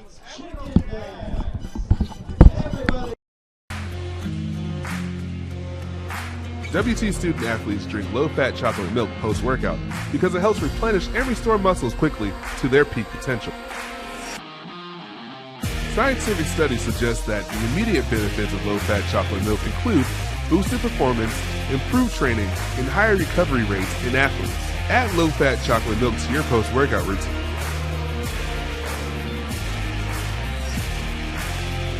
Go Bucks!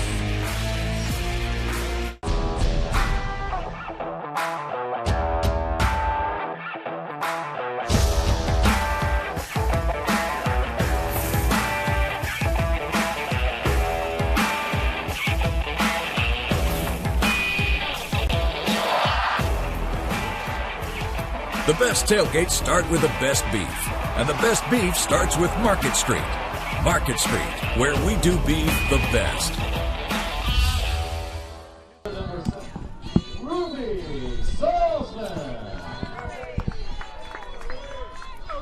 Welcome back to the WT Invitational here at Schaefer Park. West Texas A&M leads by 9 runs. Ruby Salzman to lead things off in the top of the 5th inning. She'll watch the first pitch inside and low for a ball.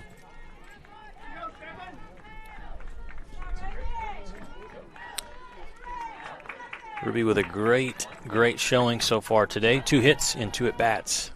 2 RBI. She'll pop this one up, and coming up a little late, but making that play was second baseman Arietta.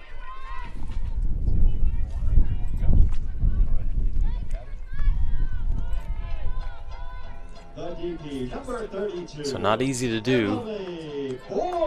Mavericks retire Salzman as the leadoff hitter for the Lady Buffs. And next up is Emily Boyer. Good pitch in for strike 1.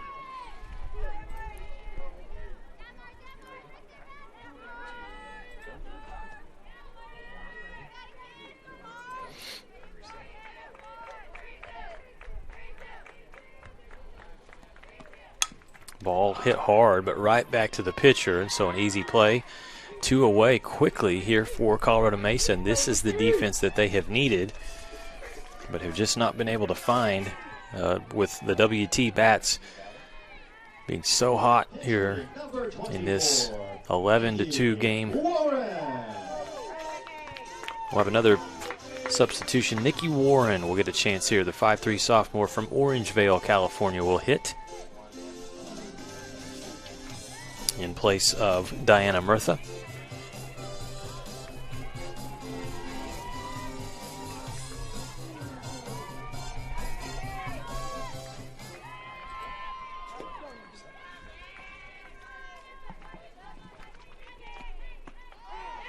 Good placement inside. Buff Nation maybe disagreed, thought that was a bit inside, but strike call there for pitcher Marissa Nem.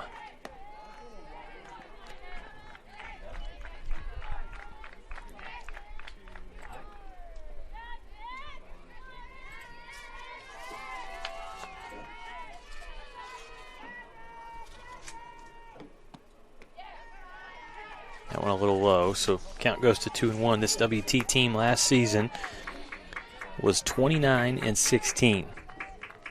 Conference play, the Lady Buffs were 17-13, but they brought back a lot. They returned 3 starting pitchers, and they returned a host of talented hitters and defensive players. So you just kind of had a feeling if the Lady Buffs worked hard in the offseason and things went right, that they could have a strong start to the season. And they've done that so far. This Lone Star Conference, though, is legit in terms of the teams that you're going to see throughout the year. There's a legit base hit for Nikki Warren as she gets on first base.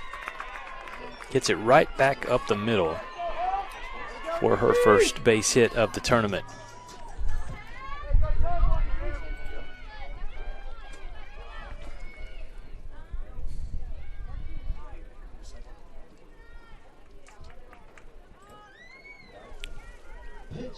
Next up, it'll be another pinch hitter, Heaven Moreno. You hear a lot of cheers coming from her fan section, family and friends watching here today at Schaefer Park, as she is from Amarillo, just down the road. Played her high school ball at Randall High School as a Lady Raider. Now wearing the maroon and white pinstripes today for the Lady Buffs. And Moreno pushes it through. A base hit out to right field. Warren with some wheels gets around to third. Back-to-back singles for the Lady Buffs.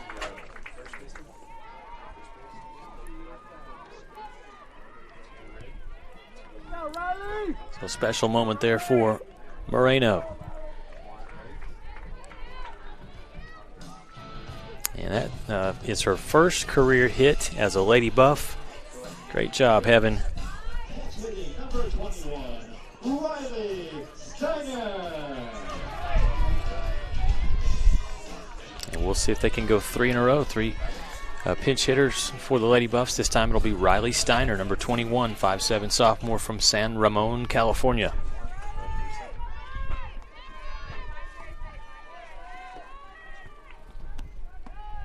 Pitch is outside for ball 1. Mentioned it yesterday, the Mavericks and the Lady Buffs had played 9 times. Yesterday was the 10th. So Colorado Mesa was 1-8, now 1-9 against the Lady Buffs.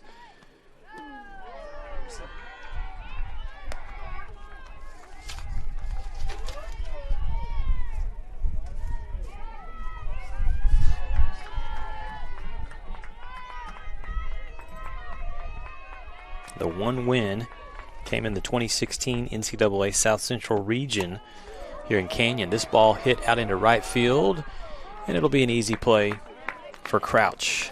Catch made, third out. So some work to do here for Colorado Mesa, or you could be looking at a run rule situation. Lady Buffs lead 11-2 as we head to the bottom of the 5th inning. A special thank you to Farmers Insurance Lacey White for being a proud sponsor. Welcome to Medi Drive Pharmacy.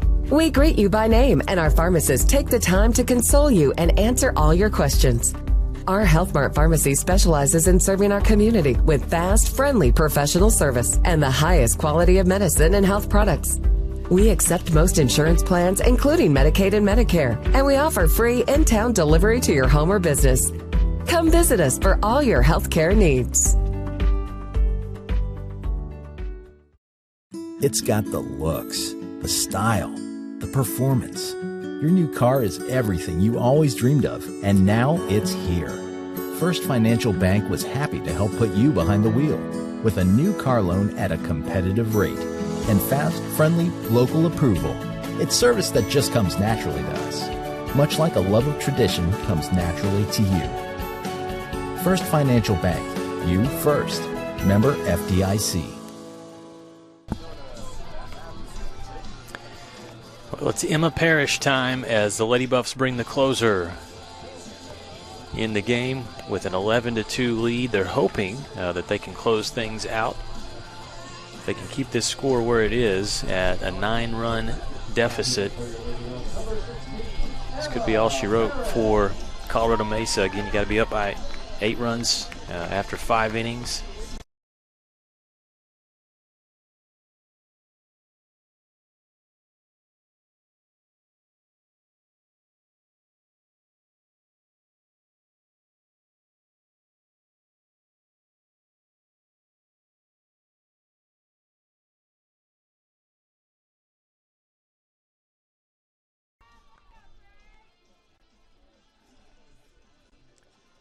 Right now, different substitutions. We'll try to see if I can catch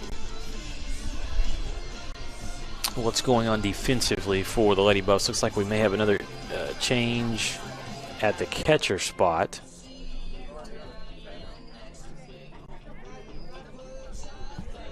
Again, Emma Parrish is going to come on as the pitcher.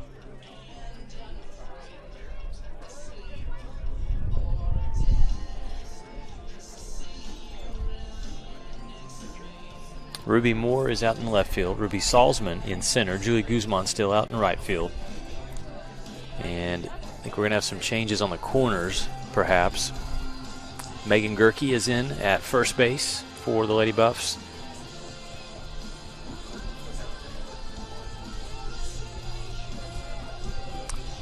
The catcher for WT is going to be Braylon Booth.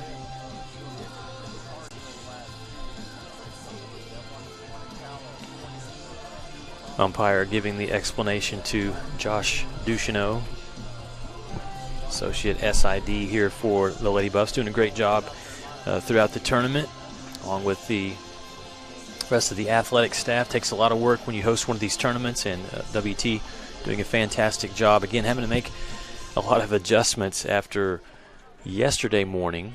The first two games scheduled at the tournament had to be canceled because Texas A&M Kingsville dropped out of the tournament. We played 3 games yesterday. We're on game 2 of second day today. 2 more coming your way after this, as Eastern New Mexico is set to take on New Mexico Highlands next. And then we'll finish it out. The last game of today will feature WT against Fort Lewis College. Ball hit right back at Parrish off of her glove, and that's going to be a base runner here for the Mavericks, as Aislinn Sharp for a second time.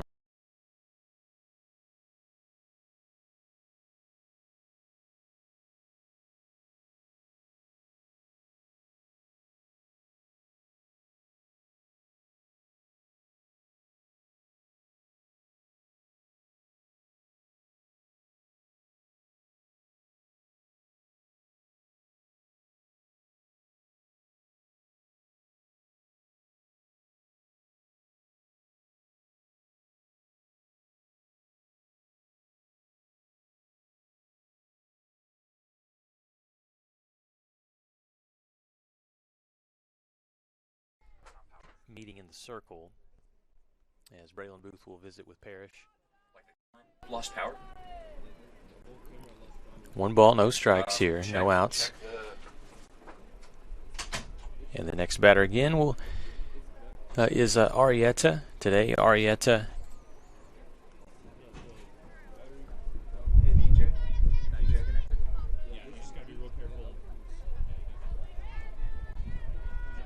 has 1 hit in her last at-bat. Got on base.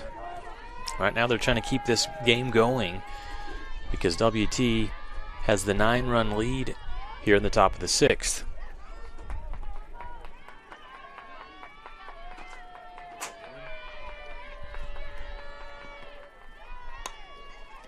Ball hit to Gerke at first. She's going to get the lead runner out. Throw to first base. Nobody there, and so 1 out. They get, again, that lead runner Sharp out at second base. Arietta's going to reach first. Madison Johnson has moved over to third base with Heaven Moreno playing shortstop, and Gerke's over at first for WT.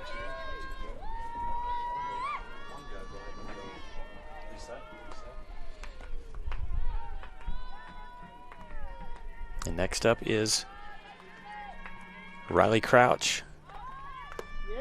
Can't catch up. She had showed bunt, brought the bat back, and by the time Parrish's fastball was released out of her hand, Crouch couldn't catch up.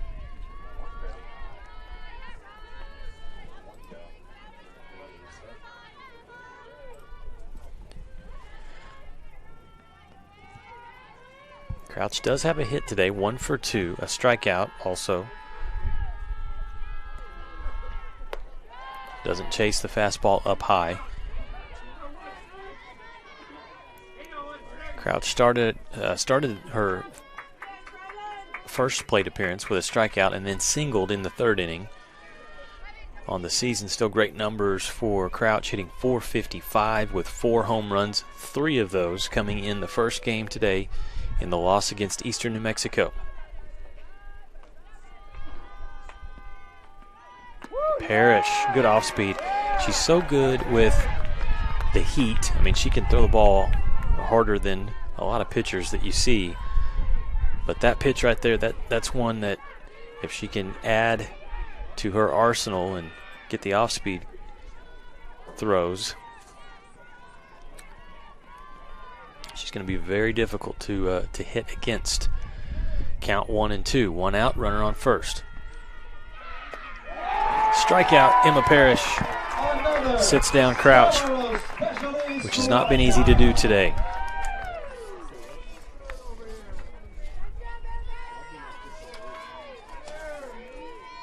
Left fielder number 16, Brandy Haller. So next up is Brandy Haller.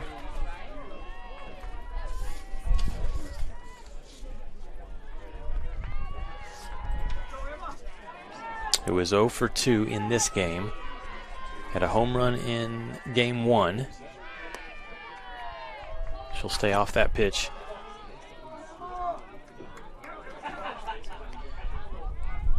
So this pitching performance for WT has been very solid. Only the 2 runs allowed. One of those came off of an error. But Kyra Lair got the start. Emily Wilson came in after 3 innings of work for Kyra. And then Emma Parrish trying to close things out. That nearly thrown out at first base. Braylon Booth threw it down to check the runner. Gerke tried to make the tag, and the umpire said just in time. Runner was back safe.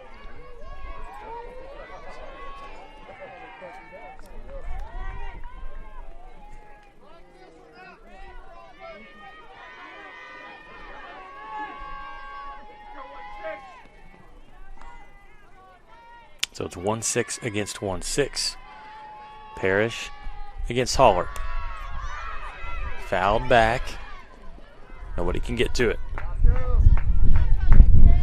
Wind picking up here as the day has gone on. The temperatures have gone up, but the wind has as well, and it is blowing straight out to center field.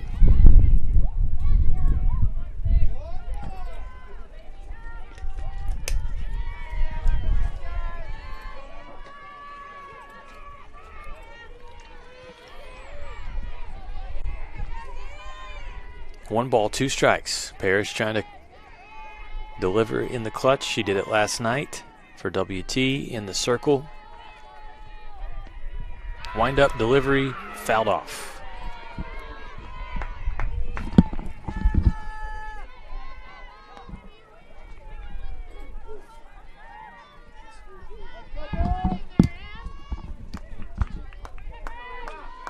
One ball, 2 strikes, 2 outs. Haller trying to keep the Mavericks' hopes alive, at least extend this game. Arietta on first base.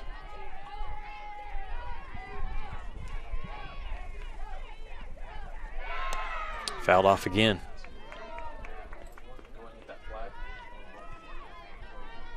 So here's what I was talking about with the breeze, and you can see it with that flag blowing hard.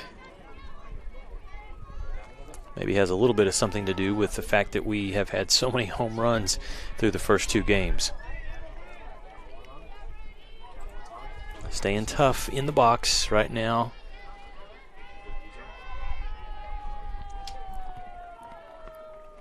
Is number 16, Brandy Haller. Parrish. Good patience, good discipline there from Haller. She did not chase it, and it was called ball. Maybe a little low. 2 balls, 2 strikes, and 2 outs. So Parrish will regather. Haller back in the box. Been a complete game here by the Lady Buffs, offensively, defensively. Can they get win number 7? Ooh. That ball was coming in hot there, and it plunked the batter. Some toughness from Brandy Haller, as now she's going to get over to first base and kind of check on that. I don't know if it's her hand or her elbow, but it definitely made contact with the batter. So the Mavericks keep the inning going.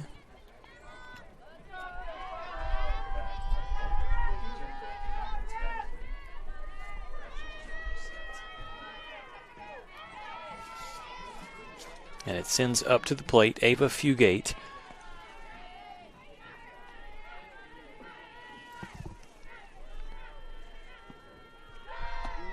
That pitch is in for a strike.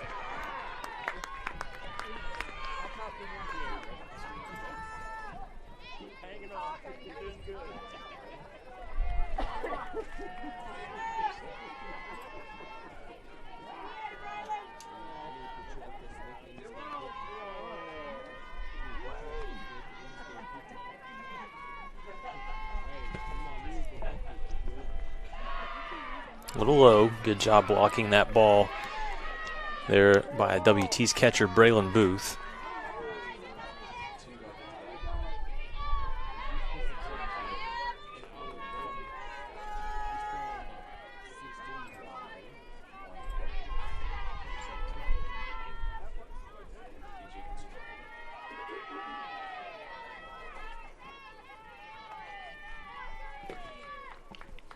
Count 1-1, 2 outs. Lady Buffs need one more.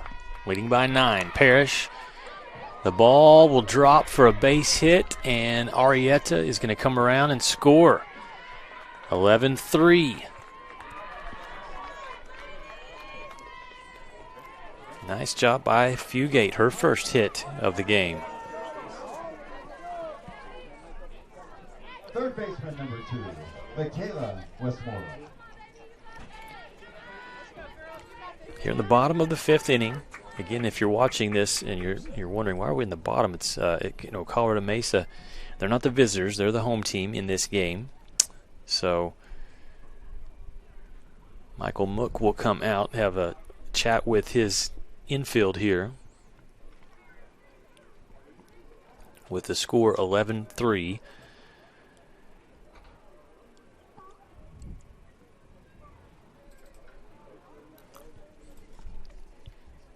A reminder that following this game, we will have 2 more coming your way. Next game is Eastern New Mexico taking on New Mexico Highlands, as the Greyhounds and the Cowgirls yesterday had a really exciting finish. 6-4 Eastern New Mexico win, where the Greyhounds had to score 5 runs in the 6th inning to come back and win that game.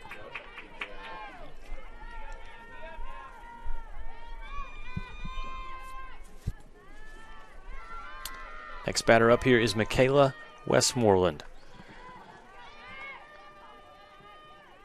With runners on the corners, 2 outs, Parrish will deliver this one. Chop back to Emma. Parrish makes the easy throw for the 3rd out, and that'll do it. Lady Buffs are able to get that 3rd out, not let another run cross home plate. And so it's a final score on a run roll here in the bottom of the 5th inning. West Texas A&M 11, Colorado Mesa 3. And I'll go through quickly some of these statistics for you. For West Texas A&M, they finished the game 11 runs off 14 hits. Did commit 4 errors defensively. On the other side, Colorado Mesa, the 3 runs scored, 7 hits, 2 errors defensively. 6 runners left stranded for Colorado Mesa, while the Lady Buffs strand 7 on base. Looking at WT's stats, first pitching, Kyra Lair goes 3 innings, allows 4 hits, only 1 earned run, struck out 3 batters, faced 14. Emily Wilson came in, pitched 1 inning, allowed 1 hit, no runs. Emma Parrish finishes things off, 1 inning pitched, allowed 2 hits, 1 earned run, and collected 1 strikeout. So for the game, the Lady Buffs pitchers get 5 strikeouts and, again, allowed just 7 hits. Offensively for WT, a lot of numbers in this one. Madison Johnson goes 2 for 4 with an RBI, a double. Ruby Salzman, 2 for 3, a double, collects 2 RBI. 1 for 1 for Nikki Warren today. Gabby Valforte, 2 for 3. She had a home run blast. Collects 2 RBI. Heaven Moreno collects her first hit as a Lady Buff, going 1 for 1. Cheyenne Sanchez, 1 for 1, 2 RBI off of her double that she connected on. Julie Guzman, speaking of connecting, hit an absolute bomb, a 2-run blast for the Lady Buffs. Also took a walk as well. Gabby McConnell with a hit, and Ruby Moore with 1 hit as well. On the other side for the Mavericks of Colorado Mesa, they were led by Aislinn Sharp, 2 hits and 3 at-bats.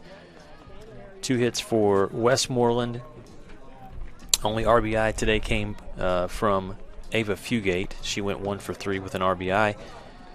Mavericks finished the game with a couple of doubles, 7 hits.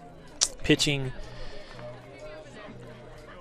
they finished, Kennedy Viss did with 6 earned runs, walked 4 batters, and will be credited with the loss. Sattler came in relief, allowed 3 earned runs, and then finishing the game for Colorado Mesa was the pitcher Marissa Nem. She allowed 4 hits and 1 earned run. So that is your final score. West Texas A&M wins it 11-3. The Lady Buffs improve on the season to 7-0, while the Mavericks fall to 2-6. We'll step aside and come back, I believe, in about 20 to 25 minutes with New Mexico Highlands set to face Eastern New Mexico. Thanks for watching, everybody. Final score, WT Lady Buffs win it 11-3.